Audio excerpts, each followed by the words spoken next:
Good morning. Today we are going to discuss how social network services are increasingly being used in legal and criminal investigations. In particular, we are going to discuss Facebook. My name is Hannah Johnson, and I'm a graduate student at the University of Rhode Island, well skilled and educated in the field of computer forensics. Facebook company states that they are striving to create a global community with consistent standards for everyone, but also strives to respect local laws. In this presentation, you'll see exactly how Facebook does this. Here is the outline of discussion for today's presentation on Facebook. We are going to try to answer: what is the connection between Facebook and criminal investigations? What is involved in the process of a Facebook subpoena? What is the effect of the police on the internet? And what Facebook features are helpful in cases? First, let's talk about what Facebook is. Facebook is the most popular social networking site used today. It was created in February 2004 by a man named Mark Zuckerberg, a graduate of Harvard University. If you take a look at the graph to the right, you can see how the number of active users of Facebook has increased over the years. Today, there are about 800 million Facebook users. From the time of June 2011 to September 2011, about 50 million people joined this social networking site. So, other than being used as a way to unite people socially, how else is Facebook used? A social networking site such as Facebook has been used by police and university officials to prosecute users for illegal actions. Some of these illegal actions by users include cyberbullying, child pornography, and underage drinking. But the question is, how do these legal processes get started once a problem has been detected? The answer to this question is by getting a subpoena. Legal investigators must follow a very particular process, however, in order to make sure their evidence in court is valid and acceptable, especially when gathering evidence from the internet. In the case of a social networking site such as Facebook, law enforcement needs to request a subpoena. Within this guideline of the Facebook Law Enforcement Guidelines of 2010 are the rules and regulations law enforcement needs to follow in order to request data from the Facebook company.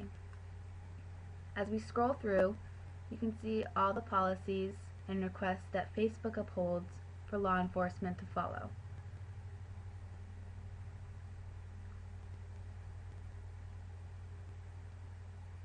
On page 8 is the Facebook Profile Data Request template form. Here is the form that law enforcement needs to fill out and send to Facebook about the user they are trying to gain more information about.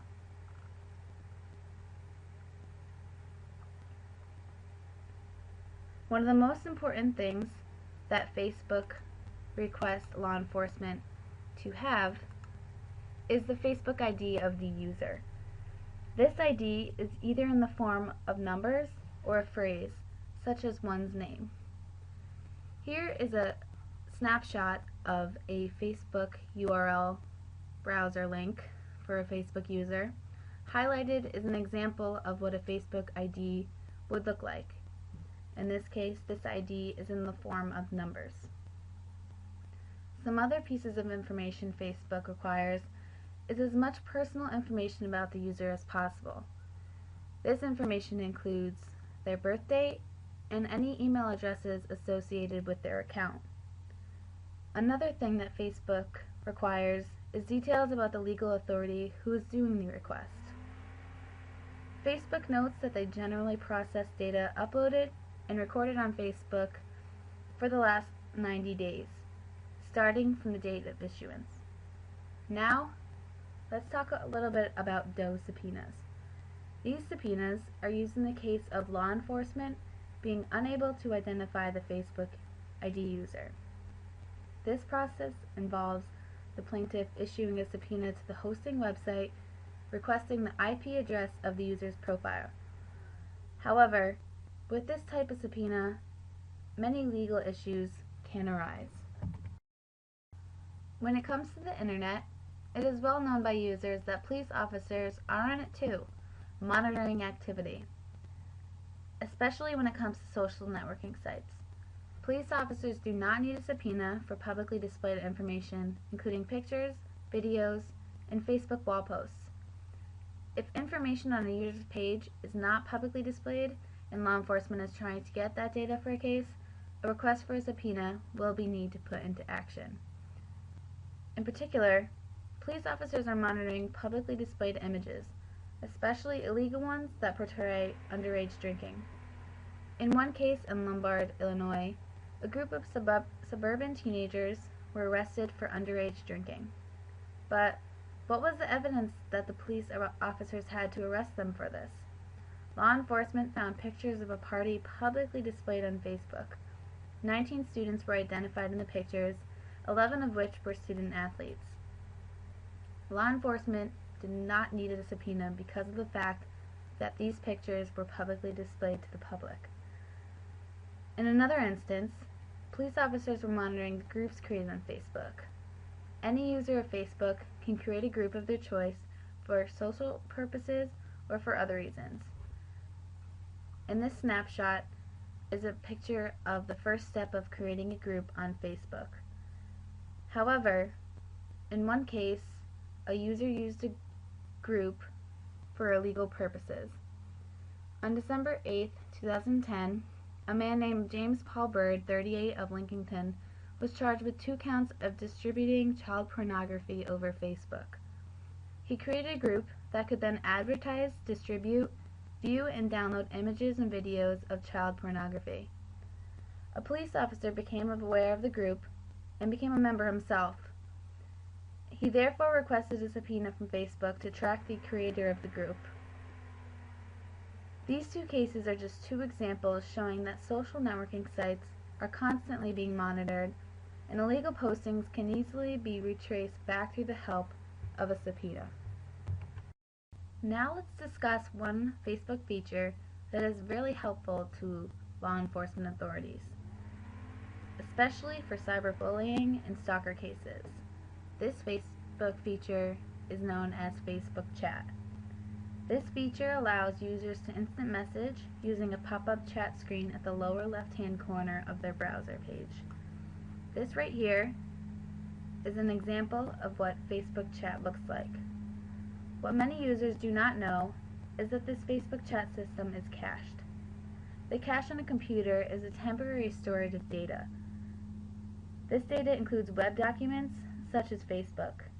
During an investigation, this cache storage is important for tracking the conversations on Facebook Chat. These conversations include the persons involved, the time occurrence, and the contents of the conversation.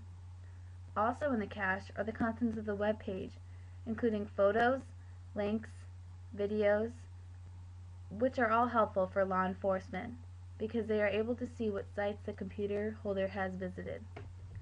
Along with cache files is the history folder of the computer. This folder stores recent URL addresses that the computer holder has recently accessed. However, this folder does not contain the pictures and videos. That is only stored in the cache. Now that we've discussed Facebook and its connection to computer forensics, here are some important things to remember about social networking sites in general. Facebook, for example, is not only a tool for social connections, but a resource for investigators, along with other social networking sites such as MySpace. Investigators need to be as specific as possible when requesting data information about a user. Facebook suggests that the more information that law enforcement is able to provide, the faster that the subpoena will be given. Lastly, users should know that website browsing is logged, especially in these cache folders, which can store a lot of useful information for law enforcement. Thank you, ladies and gentlemen, for your time. Once again, my name is Hannah Johnson. Here is my email, hjohnson@my.uri.edu. If you have any comments or questions about today's presentation, or any comments or questions about Facebook and its connection to computer forensics in general. here at this site is my web page. This web page contains further information about Facebook. It goes in depth a little more about the subpoena process and its connection to computer forensics. Thank you.